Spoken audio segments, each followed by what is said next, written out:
live! Today we are talking about being a creative service provider to the tabletop industry as an independent. And our special guest is Kevin, Mr. E. Now, Hey. Kevin, you do a very special set of some things. You're a voice actor, you're a theater coach, you're a...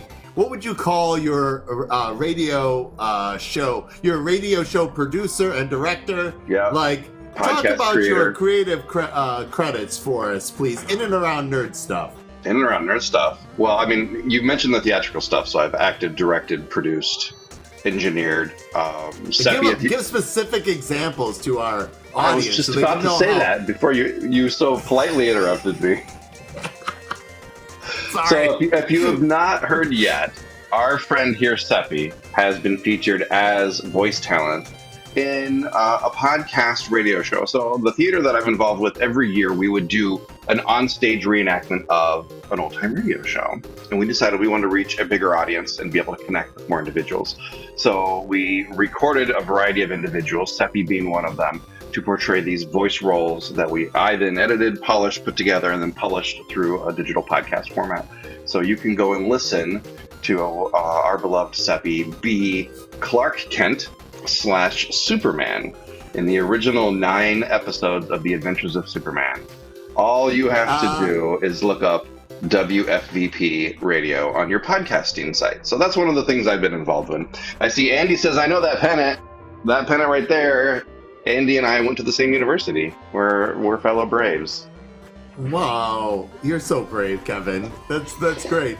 I love your enunciation of Clark Kent. Clark Kent. Kent. That's how you do it. It so is yeah, how I've I done do that. it every time. My favorite part of that was deciding that the big voice that Mighty Mouse gives, that All Might gives, that early Superman gives, isn't an affectation. It is an accent for an immigrant from Krypton. Like, that was my decision. I was like, if I was a Kryptonian and I had to speak English, how would it sound like? And I was like, I'm gonna dig deep. And it's a little bit like, hey, Alec. Alec is somebody I think today's topic would agree with. We're talking about creative services for nerds and particularly for the board game industry. Alec is a painter, a firefighter, and somebody who raises money, or used to at least, at a charity that raised money so kids could eat at lunch at school. It's fantastic. So, yeah, no, it's fantastic. Alec is actually fantastic. Yes. So that is one example. Is that the nerdiest bit of theater that you have directed? Ooh. Yeah, I think so. I think that is the nerdiest side of things that I've done anything with theatrical. I've done a lot of traditional plays and shows, but that's got to be the gambit of nerddom that hits the top of we've got superhero, right? And we've got old-time radio cliche kind of things. We've got a variety of talent from coming all over the United States, all coming into one space that you can't get these people because we don't live in the same town. But now we can reach a big audience through a digital nerdy format. So yeah, I would say that would be the geekiest, nerdiest thing that I've done. Folks should embrace, in my opinion, as a publisher on the rise, or as a hardcore indie, I'm like the most garage band of independent publishers in the history of independent publishers. That there are a few ways that you can stand out with an audience, in a good way. Obviously, I do it in all the bad ways. And one of them is the polish of certain aspects of what you do. Like, certainly crowdfunding video, podcasting, like editing and quality of sound is a huge deal. You do a bit of that as well, don't you, Kevin? Yeah. Well, in my day job and also in sort of the side stuff that I do as a technology consultant, we're constantly creating training tutorial type videos for things, and then that's going to require recording sound bites. That's going to be requiring voiceover narration. That's going to be requiring video editing, because you want to engage your consumer, right? You want to be able to engage them. You want to keep them attached to what they're hearing, but you also want to make sure that they're absorbing that content in a delightful manner. This last part is really why I wanted Kevin to speak to this. Not only because he has that fantastic bear voice, but he also understands the things in our media environment that we have going on that we don't realize has set a standard for us, right? Once you start making content here on this platform, you realize the things that some people who do things that seem effortless aren't actually effortless. Somebody told me, and I went back and I thought about it. I'm like, you're absolutely right. For every minute of content, it's about an hour of edit. So it's about a 1:60 ratio. That's a tremendous amount of time. So when we think about our 20-minute episode, we did 9 of them of that podcast. That's 20 hours worth of editing work a week, just in making sure it sounds great or / looks great before it goes. So yeah, it's a tremendous amount of back end work. That's a lot of the big companies have a team, but if you're talking an indie publisher like yourself, Seppy, you've got what, one, maybe a second person that might help you with that workload? I think Andy is speaking to this question right now. Did you see Andy's question, Kevin? No. Hang on. Let me scroll. Do you think the veneer of effortlessness is overall damaging to content generation? Yes and no. And as it applies to board games, allowing yourself to be best effort, best practices, but to your point that you're saying, you only have so much time in the day to do a thing. Mm-hmm.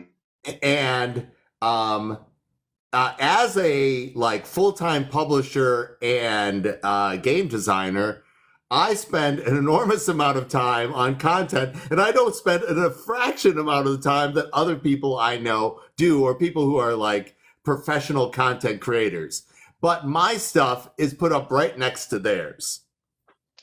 To speak to that, Andy's question, I think yes and no. Yes, in the fact that some people who are new to this sort of platform or this type of creation might feel that overwhelming sense of, I don't know where to go, I don't know what resources I have, or I'm just going to go and try, and it seems like a lot. But I also think, no, it doesn't have to be, especially if you have supports in there. One of the things I love about our TikTok board gaming community is those who are creators, we have a Discord for ourselves that we beef each other up, we shout out to each other, but people will ask constantly, how can I do this? I don't know how I can do this. And someone's got a way that's going to make their lives easier. I mean, heck, we were talking with Grant, right? Grant's Gamers Rex at Gen Con and at Origins as well. And he's all like, I just use my iPhone. I edit right on it. I use CapCut. It's good enough. It's not even good enough. I would not have guessed that he did that. I thought here he is going on some major system.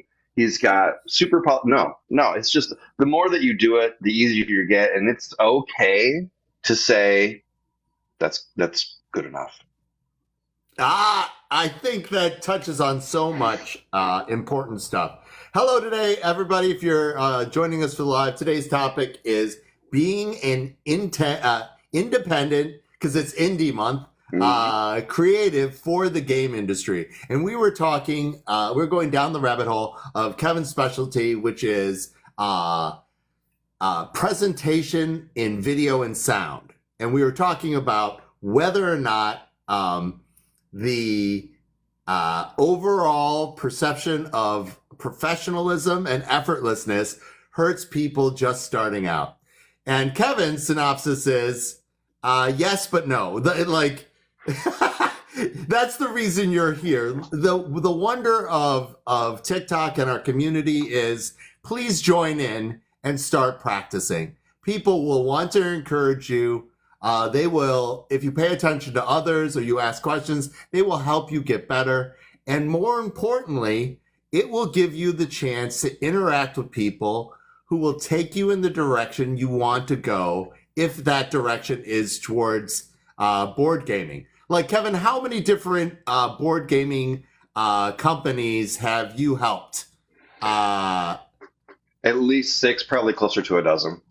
Are you comfortable naming some of them? Or Yeah. Well, I've helped Fight in a Box with a couple of little things, with some play testing, with some looking at the products and review, and this is something that I don't think a lot of. Well, I want to come back to this, but I want to throw this bug in your ear about rulebook proofreading as a service, right? Yeah. As a service. Mm-hmm. Okay, so we'll come back to that. So Fight in a Box, definitely. Mrs. E, who's on here as well, she and I worked for Meeple Source and as well as Stonemaier Games. So we've done some stuff with them. We're both ambassadors for Stonemaier Games. We've worked with Rio Grande Games.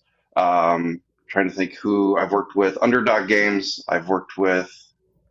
Now I'm going to Grandpa Beck's Games. So it's getting there. Gale Force 9. Gale Force 9. I didn't do a lot of independent creation, mostly support in terms of demoing. But yeah, Gale Force 9 as well. Right. So that includes being a booth babe. That includes being a demo jockey. Yeah, a booth babe, demo jockey. Yeah. I'm a booth babe. Yeah, you are a booth babe. Absolutely. That's definitely a thing. Hi, David. Welcome to the live. So, one of the important things about making content and doing these services is it gives you a chance to test and taste. Is this for me? Is this something that I like doing? Right? If you're interested in doing voice work, I suggest that you practice doing game demos and game teaches live. Absolutely. You will get to see from a live audience some of the missing components that you may not have discovered yet in your recorded one-way bonuses, right?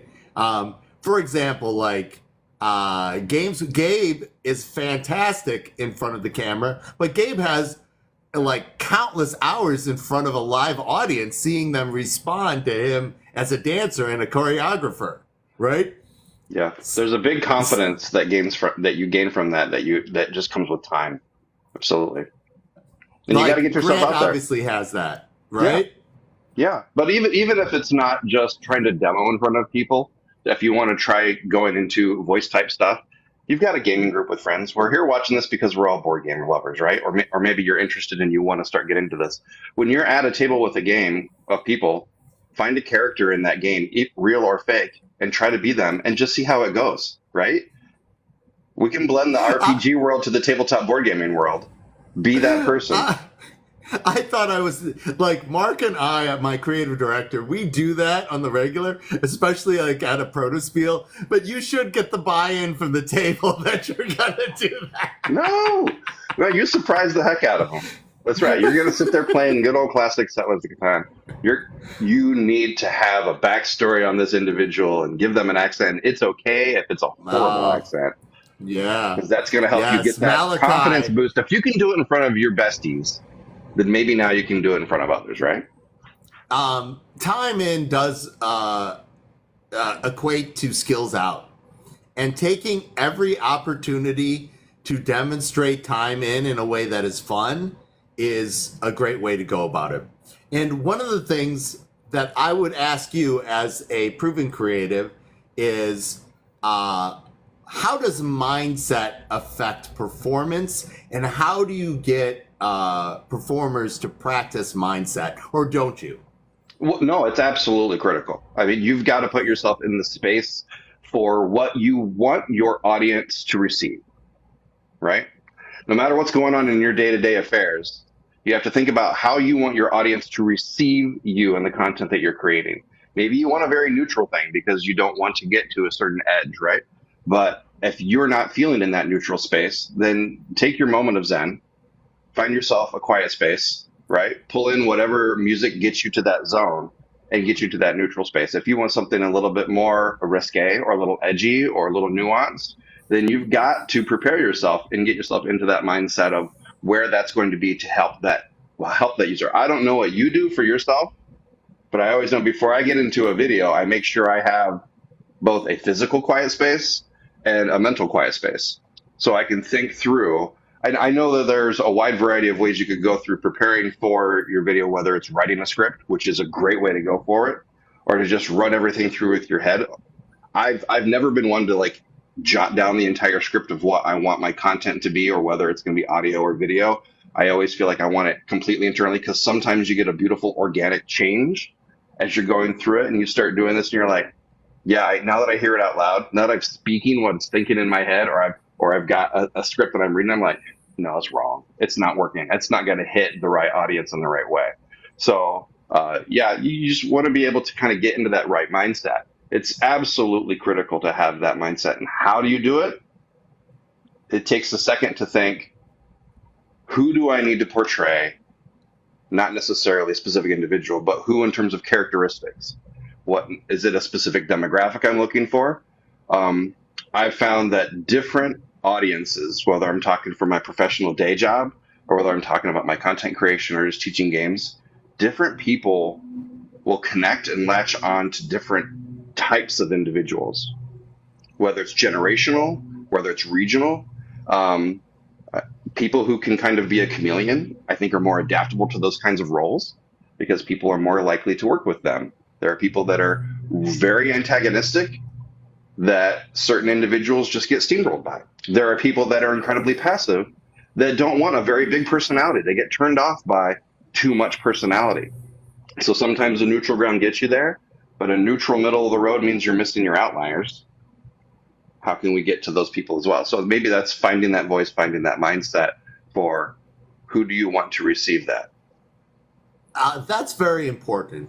And understanding where your voice fits in the choir at what time is also such a critical skill in what I perceive you do, Kevin, and what people have going on, even in a demo area or even in something that is like performing adjacent like a demo or a booth, right? Yep.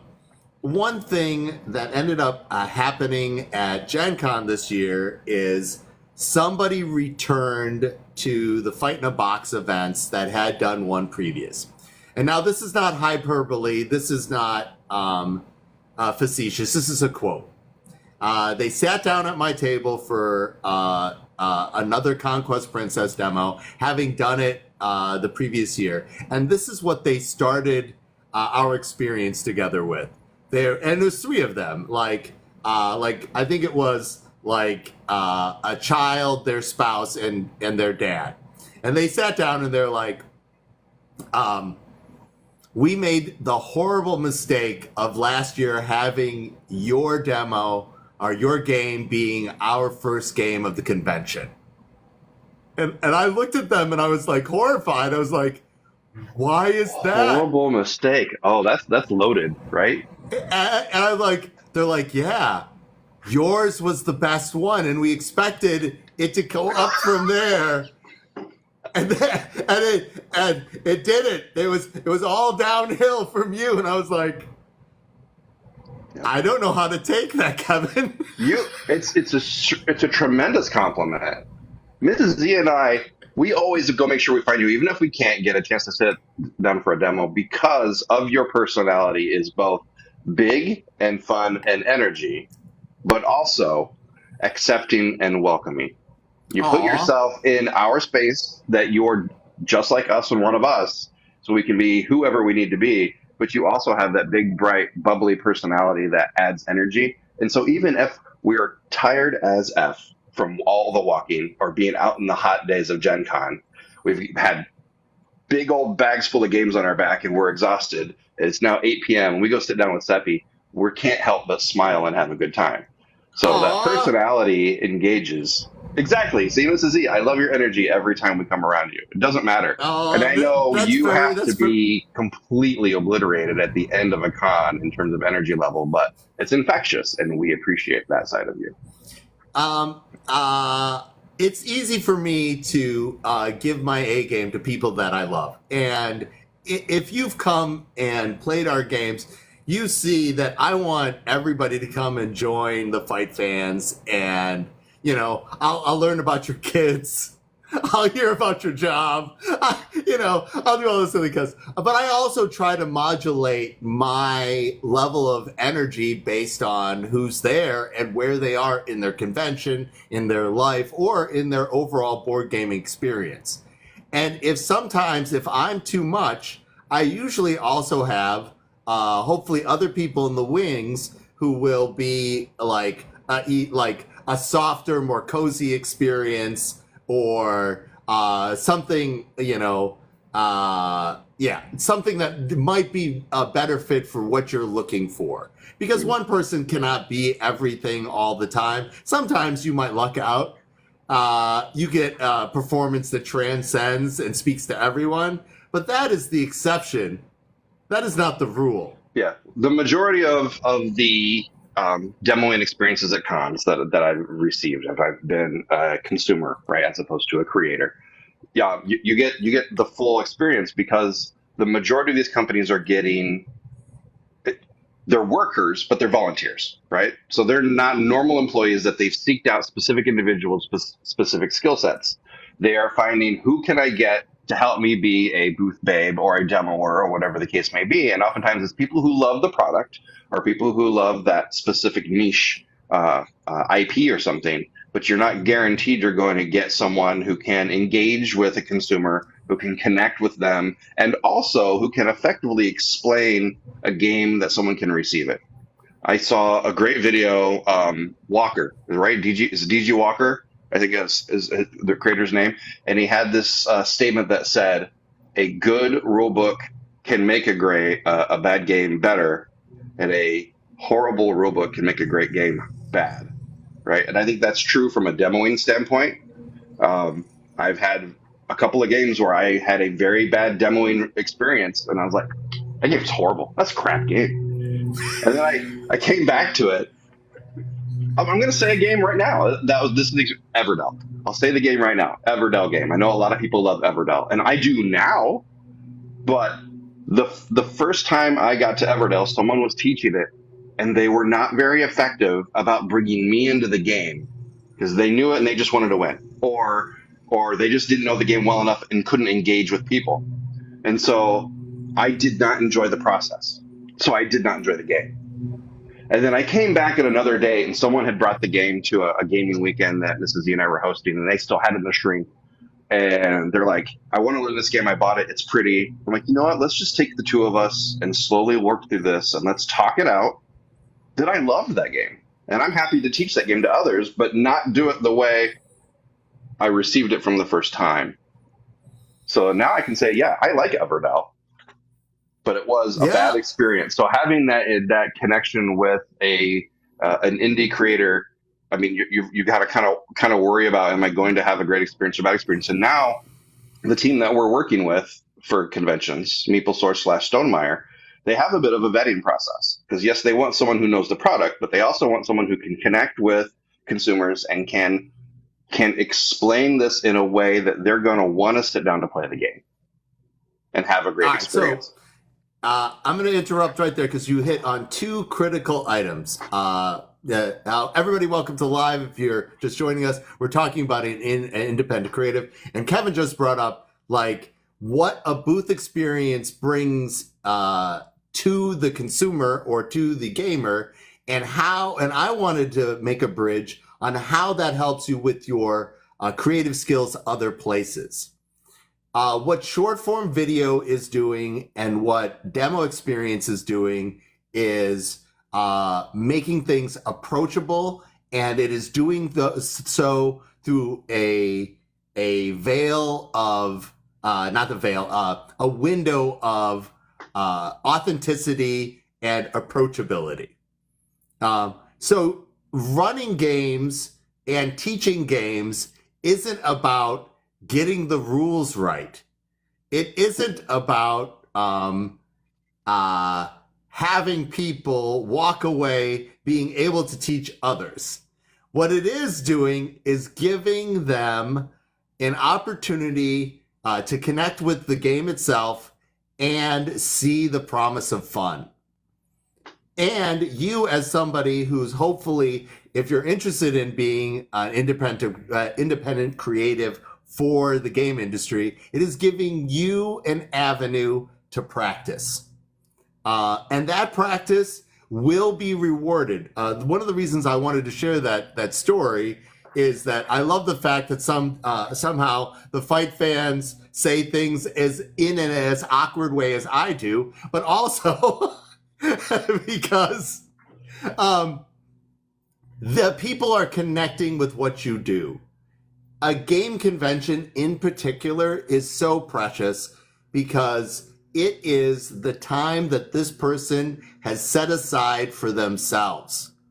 And in adult lives, there's so little you get to choose just for you that when somebody offers that up, you giving them your best experience is just respecting the sacrifice that they are making or the choices that they are making. Yeah. We are in a hobby and an industry where a good portion of this product is at a very high price point.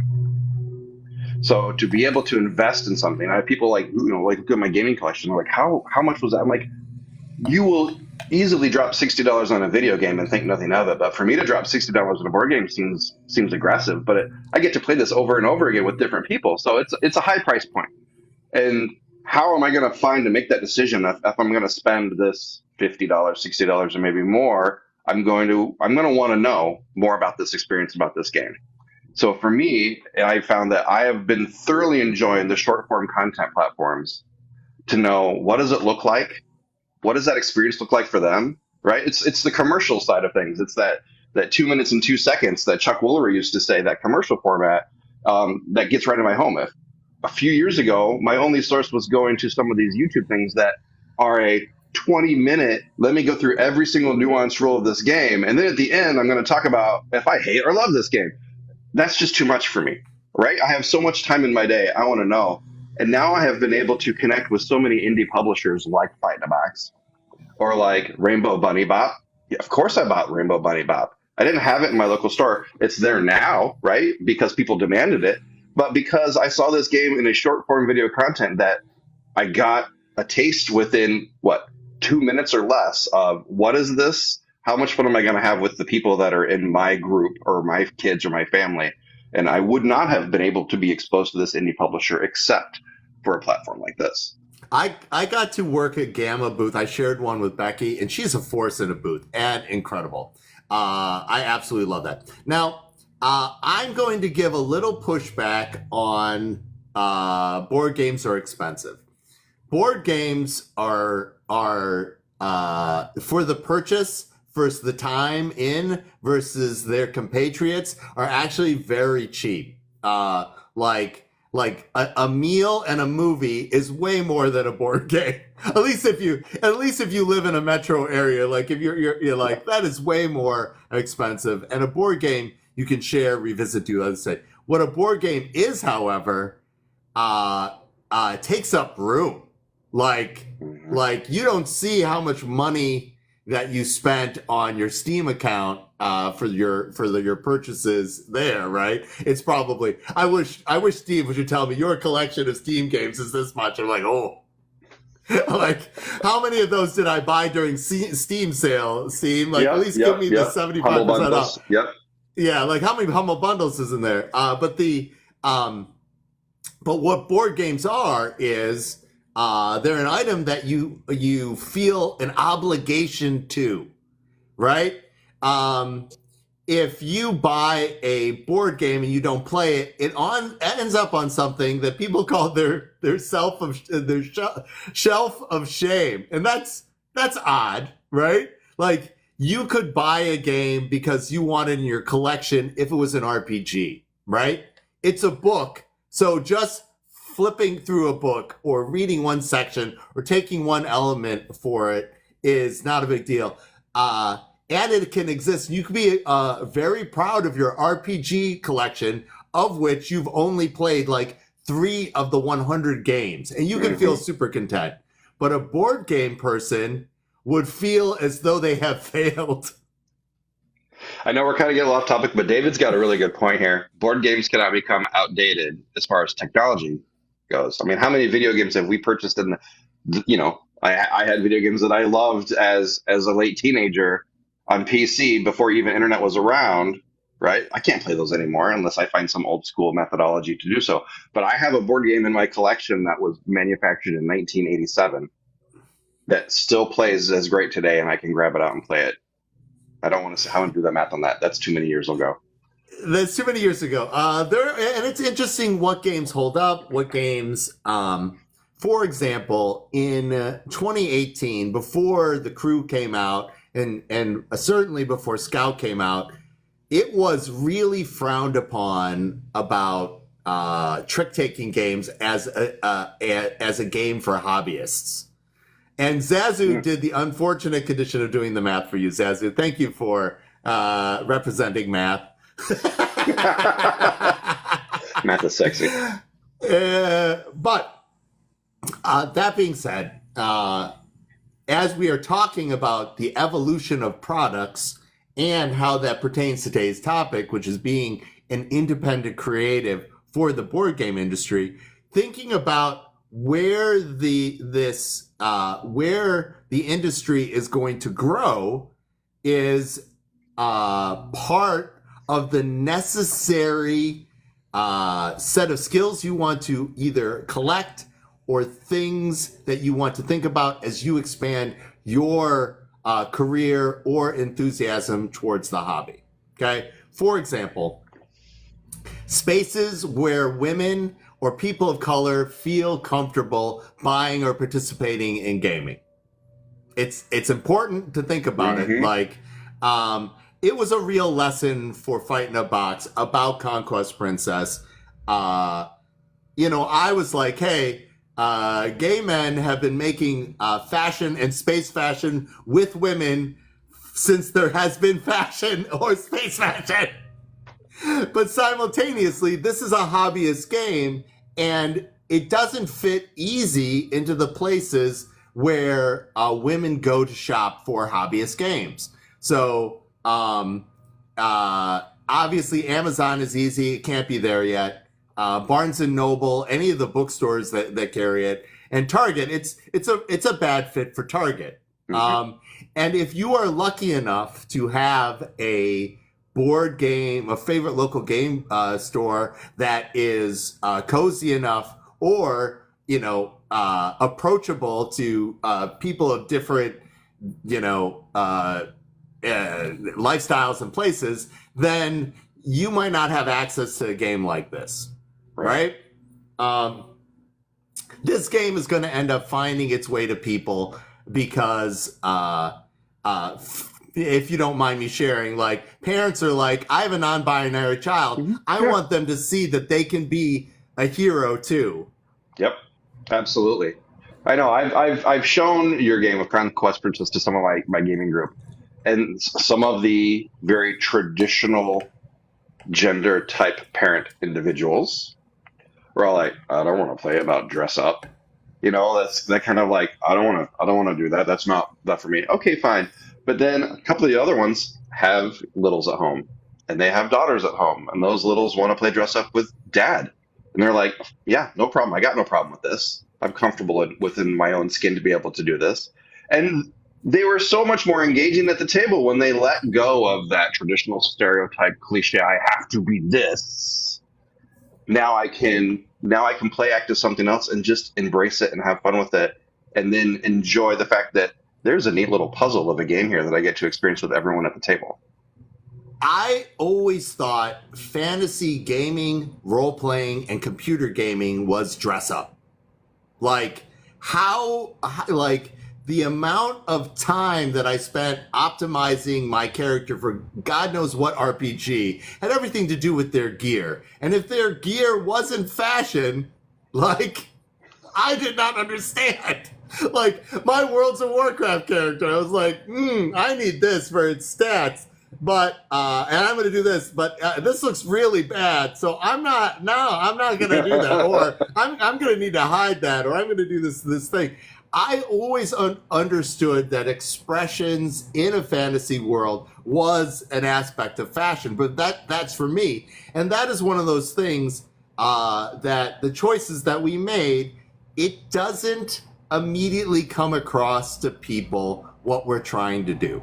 So everybody, welcome to the live. We're hitting the midway point. We're talking about being an independent creative, and we're talking about making gaming more approachable to others. And one of the things that you do to do that is practice the things that make gaming seem, or your presentation seem, more polished. Now, Kevin, how many books have you narrated? I'm on my 6th one right now. Wow! So what would you say is skills that you've taken from other places, like as a director, as a producer, as an editor, as a demoer, also that are either being enhanced by the fact that you do voiceover work or that you're bringing to voiceover work? Pronunciation, right? Making sure you're not just what you expect it to be, but making sure you're going back to that original creator and that author or publisher and say, this is what I expect it to be. Is this what you want it to be? I spend a tremendous amount of time with the authors making sure not just I'm getting their name right, because that's just polite and the right thing to do. We always want to make sure when we're talking about an individual, we are pronouncing their name correctly. If it should sound like comma, then you should say comma. All right, sorry, I got off my soapbox now. But for the locations and characters, you want to make sure you're honoring that from the original artist, right? So pronunciation is critical. Enunciation is critical to make sure that you have that understanding of the individual. But a lot of that takes a chance to be in front of others and make sure that they're receiving what you're sending them. So being able to be open to feedback.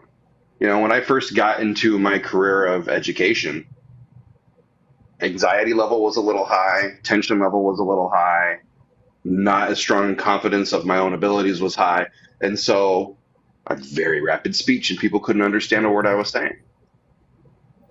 And it took time for me to get over that fear by doing it more and more and forcing myself into slightly uncomfortable situations of putting myself out there creatively, being it on stage in theatrical stuff or being in music and performing music in front of others. You can get to that point where that fear gets less and less and less.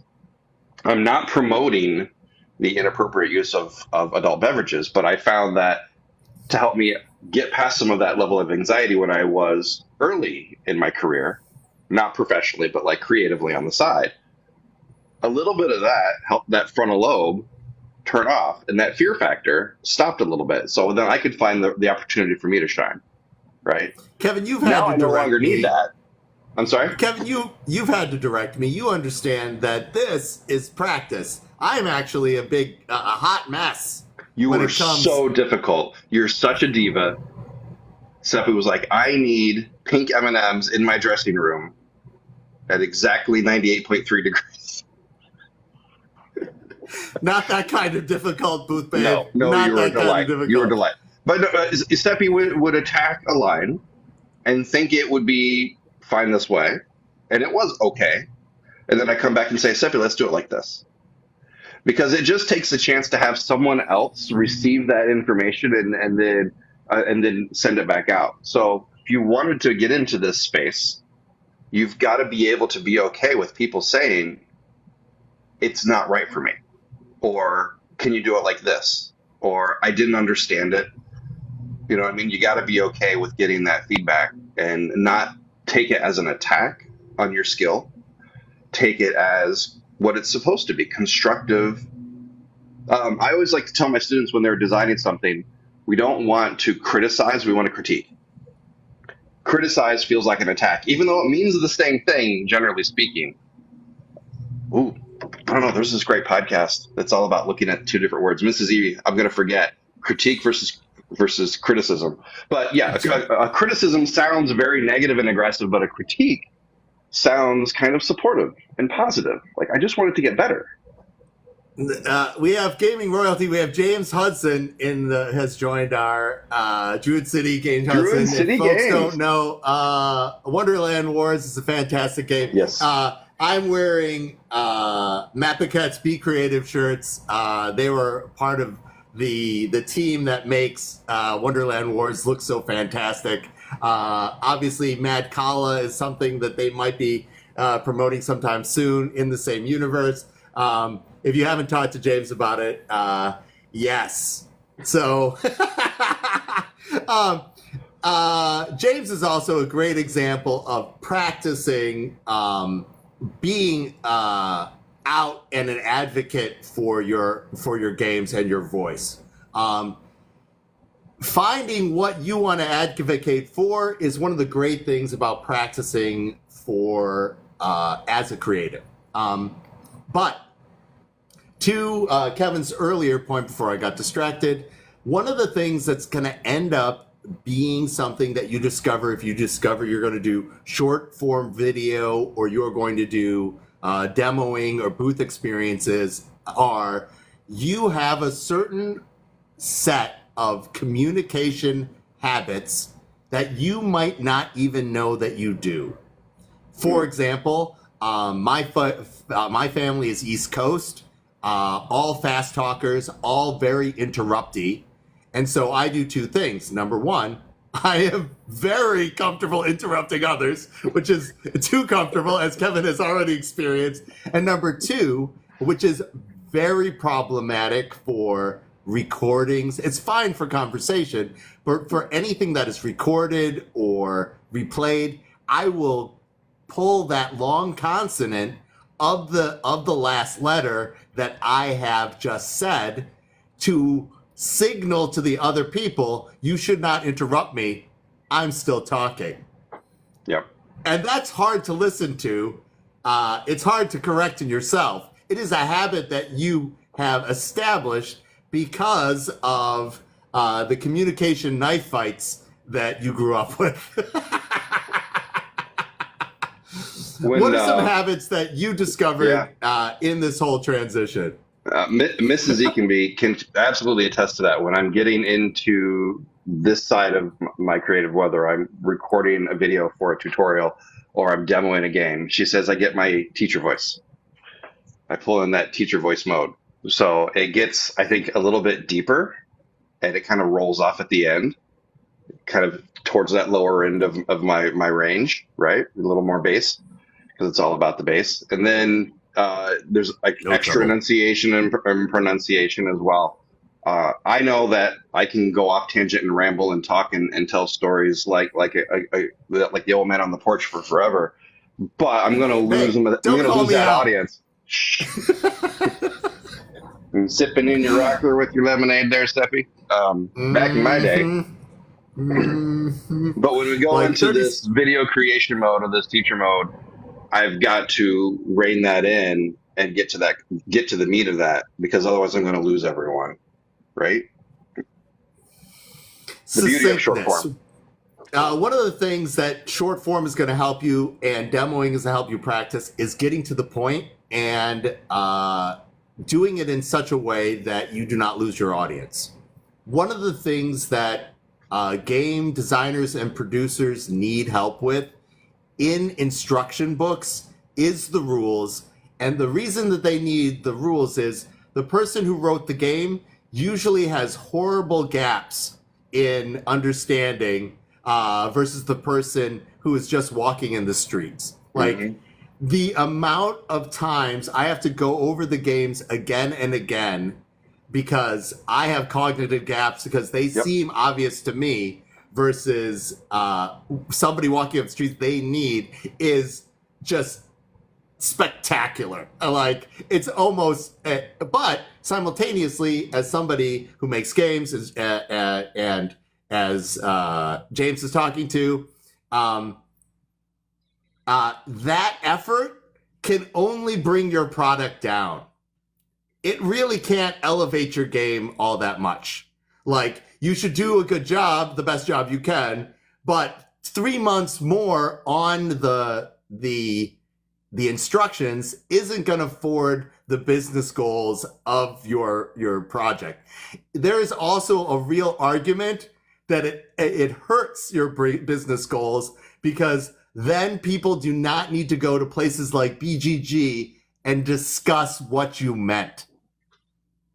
I think it's more critical to make sure that you have flushed it out as much as possible so people can enjoy their game experience and then say, hey, because maybe they're not going to be able to have someone demo that game for them.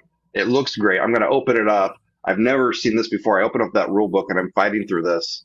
There are people that do not want to read the rules at all and they want to get into the game. Can we make that experience as minimally invasive as possible for them? And now they're enjoying this game and they're sharing it with others. So now there's more and more people who want to buy this. Whereas if you have this horrific rule book that you didn't flesh out, people are going to go onto BGG and complain about it. And they're going to be I have deliberately not bought a game because someone has commented about how horrible it was to learn it from that rule book. And I just didn't want to take that time. James is talking about being a blind tester. If you want to get started in the game industry, that is a great thing to volunteer yourself. I will blind test your game. And this is what my group says. Like, it's really hard pressed for a publisher to take and establish anybody not up on that offer. Like, blind testing is so critical. You want the data of how the game plays, not just from a user like enjoyment experience, but from a mechanical analysis, right? Making sure you don't have someone run away with a win, because then people don't enjoy the game that way. They don't feel like they have a chance to win. So yeah, you want to look at the numbers, but you want to look at the user experience side of it too. I love it if I can get the blind tester also to record like set up recording. We're gonna go and I get to see because I understand fundamentally that I taint the learning experience with my general seppiness. I am going to give you the biggest learning experience that I can. I want you to have the best time and so forth and whatnot. I want you to also have the tools that you will need to get your own friends on board with wanting to play this game. But I understand that I don't come with every box. So, question for you, Seppy, as an indie publisher, now that we're talking about playtesting, because I've seen and been a part of almost all these different forms of this playtest experience. There is option A, I send you a prototype physical copy of the game, which you've done. Option B, I make a digital format on TTS and I invite you to come and sit with me and play a digital version of the game. Option C, I send you preliminary artwork that you craft your own print and play version of my prototype. And I know you've done that as well. What is your, from the maker, the publisher, what kind of is the best experience you get back from those that are doing one of those three options? The fourth option is hybridizing those. I like it when somebody who doesn't know the game is trying to teach somebody else the game. Like using the rule book that we've given, they are trying to learn and play at the same time. And the reason that is so painful but so necessary is that's how a lot of people approach games, right? Like if you're an established hobbyist with an established game night, I know Zazu was here, like you want to give people a heads up in the game that they're playing so they at least have the option of looking over the rules or a video or something like this. But most people who buy a game are like going to look through the rules and try to play as they are thumbing through the rules. Does that answer the question, Kevin? A little bit. I'm just wondering, like, does it make more sense for you to send out a physical copy and have some people play it for a while and send it back to you and tell you what you think? Does it make more sense for you to just say, hey, here's the files, make it, or just come online for me? I know from my experience, having tried the TTS digital platform, I just don't enjoy it. I don't enjoy trying to play a game in a digital way. I don't get to feel like I'm a very visual, tactile kind of person. So I want to be able to have it in my hands and manipulate and hold. I want to have the cards and shuffle it and feel that. I want to see, I mean, with your Conquest Princess, there was some chunky bits in there. And you've got these standees that, yeah, absolutely. Or with End of the Line. Like, yeah, I could have played it online, but there's something about getting it to the table with people. Yeah, it glow up. So for those people that want to do prototype testing or play testing, I'm just curious from your stand, would you rather send them a copy and then have them play with it and send it back to you? You've got a shipping cost, which is very expensive right now. And Oh you yeah, have to like, manufacture those prototypes. You're only going to make so many. all Do right. you The trust answer, that they're going to do a print and play and be able to get you that feedback?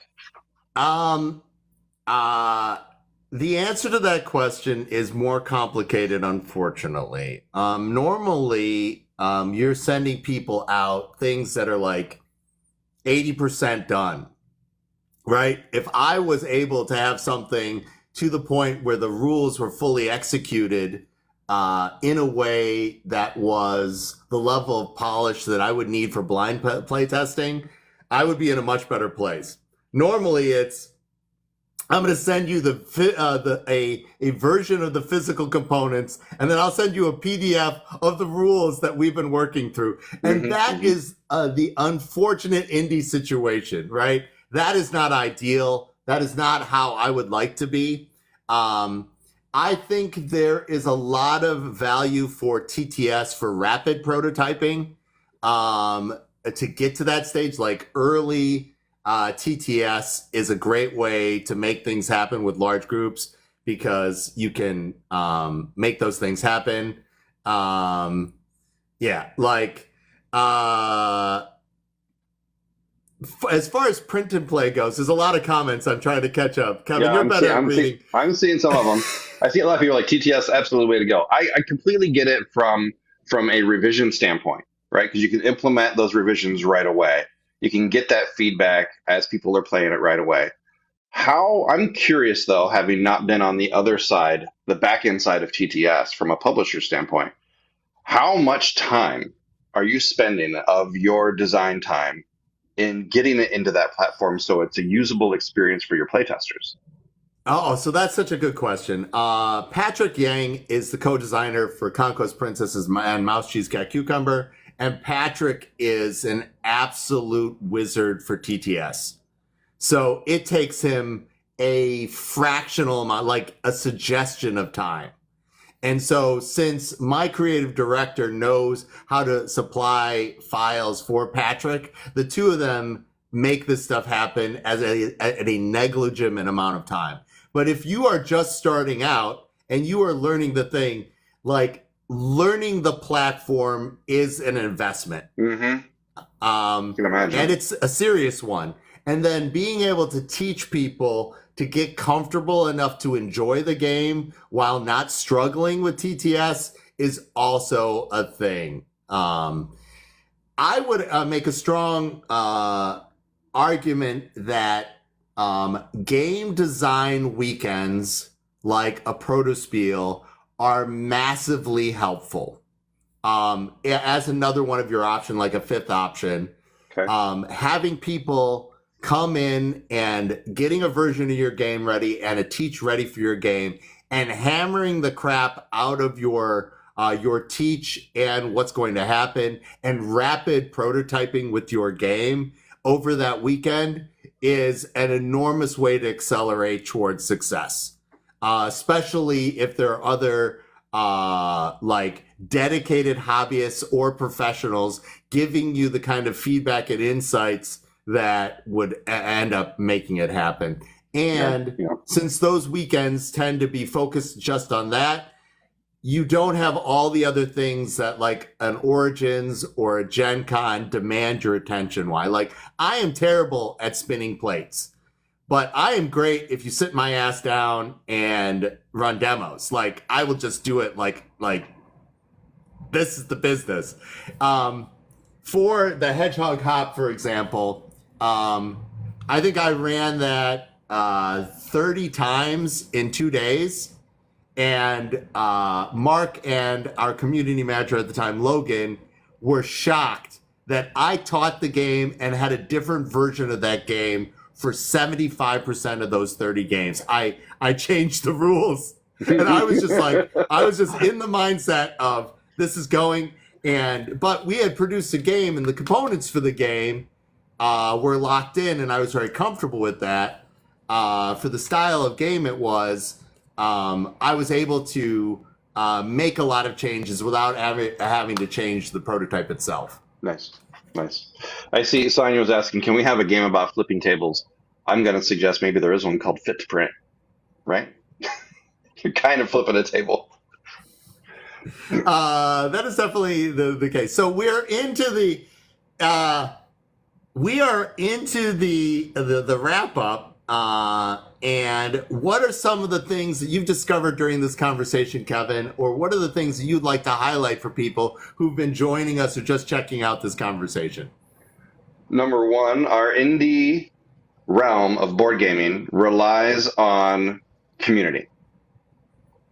Finding people to help you along that way that might be able to, whether it's volunteering through playtesting, whether it's volunteering to look at a rule book, whether it's supporting and making short form content about that product, this community is big.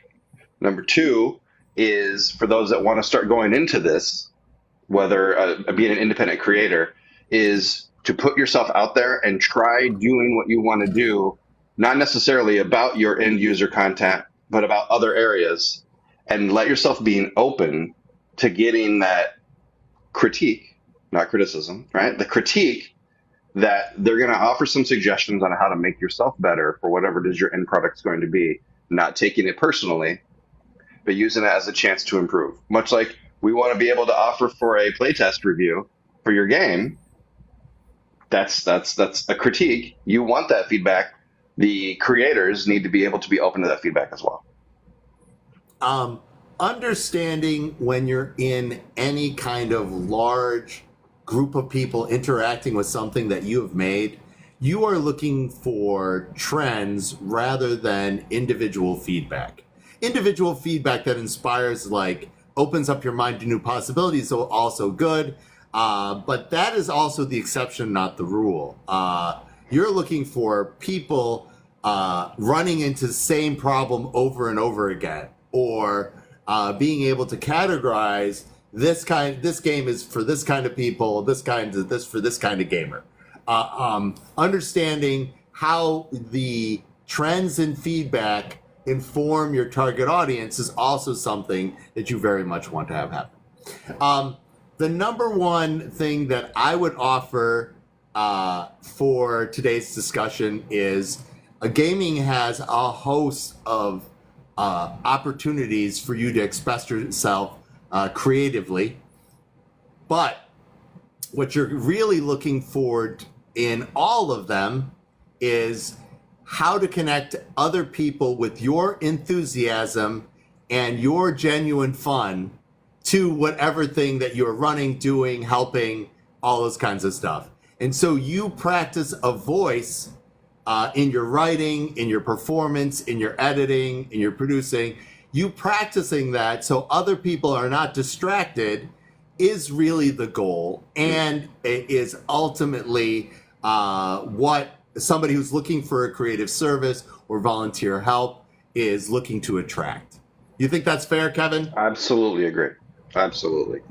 Yeah. You All use that right. word mindset. Being in that mindset and try to anticipate and be able to adjust for what you want your consumer to receive. Yeah. Audiences are their own thing. You should allow them to be themselves, and you are breadcrumbing whatever you have to them to hope bring them into the fun. And that is the real goal of what we're trying to make happen. Well, Kevin, you have been fantastic. What can people look forward to that you'll be doing coming up? Oh my goodness. Well, Mrs. E is directing a play, but I don't think people are going to drive all the way to Michigan. But if you are, at the end of September, she's doing a comedy called Bathroom Humor about a house party in the 1980s where everyone goes into the bathroom to gossip and have little affairs, and some hijinks happens. There's an Elvis impersonator. So I'm supporting her by building her set and doing all the lights and tech. I'll probably be doing some more content coming forward about all the stuff that we got at Gen Con, and there's some new stuff coming from Stonemeyer that I want to make sure I feature, because there's some exciting things coming in the pipeline from there. That's the biggies. I'm not doing any other major theater until summer, at which point I'm doing a very famous LGBTQIA focused play during Pride Month. Some people may have heard of Harvey Firestein. Torch Song Trilogy. Torch Song Trilogy. Yeah. Are you going to any more conventions this year? No, we don't have any on the docket. We have done quite a few, and we have told ourselves our next vacation needs to be just a vacation. Maybe we'll take a couple to play, but no, we're gonna take a chill for a while. No big cons. I can understand that. I'm very excited for us you and I to do something creative again. Let me know when you have something where you can use a substandard, whatever this is.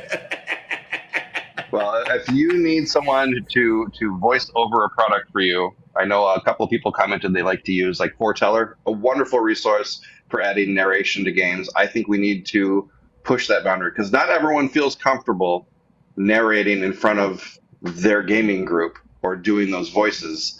But whether you go through a product group like Foreteller or you reach some of our content creators who have a voice you happen to like, that's why I grabbed Seppy. Wait, that sounded wrong.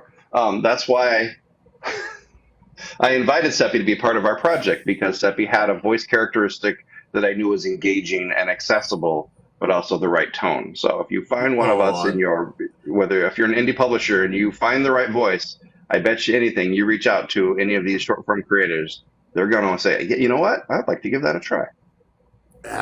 You were very kind, and it was a lot of fun. It was a little hair raising for me. I had to dig deep like every week going, okay. But yeah, I'm very glad I did it. It was very fun for me to explore the character, and it was very fun for me to hear the final outcome. I am not the best voice actor on your thing, but the total production values for it are fantastic, Kevin. Thank you. People should definitely check it out if they have not already.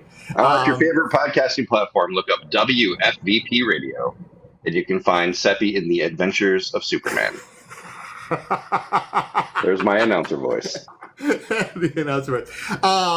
Our game hole plans got sidetracked a little bit. We were supposed to do game hole, so that's up in the air for us. We're definitely doing PAX Unplugged, assuming that the shipping crisis does not devour Conquest Princess. My entire week has been flaming dumpster fire, having to deal with problems, having to deal with that. Otherwise, next week on the Board Game Live, we will be talking to Scene 4 Sean, and we are going to wrap up Indie Month with a discussion of independent nerd services. Sean in Scene 4 is not only a content creator, but he is a professional game master. And we're going to talk about being a professional game master, being a professional cosplay crafter, a professional of all these different flavors of things. Gaming as a whole is getting larger, and things like accessories and services are now being lifted up by that same thing. So Indie Month has been fantastic, Kevin. Thank you so much for being a part of it. Any last thoughts? Thanks for having me. And then how soon is my copy of Processing going to arrive on my front door?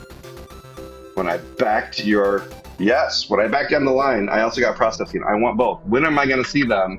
When can I open these up and play with my friends? That is a great question. The Processing bundle that you all in, that's something for end of the line. We tend to deliver early on our Kickstarter promises. Princess is sort of right on the edge, obviously, we had promised. But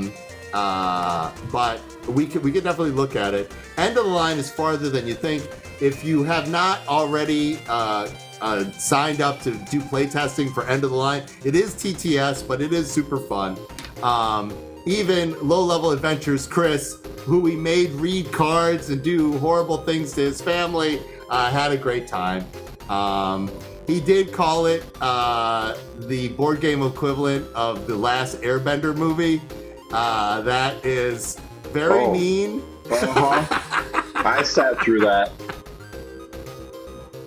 Hey, I see DG Walker is on board. Hey, DG, we were talking about you in our live just a little bit ago. We missed that you weren't here because we were talking about your great video where you talked about a badly written rulebook can ruin a great game, and a great written rulebook can extend an okay game to a fantastic experience. Thank you for that. Yeah, it's true. All right. Thanks, everybody. We're gonna say goodbye. Kevin, goodbye. Goodbye, Seppy. Thanks for having me. Yeah, and everybody, please stay safe and have fun, and we'll see you next week for the Board Game Live on Wednesday. Bye, everybody. Bye-bye.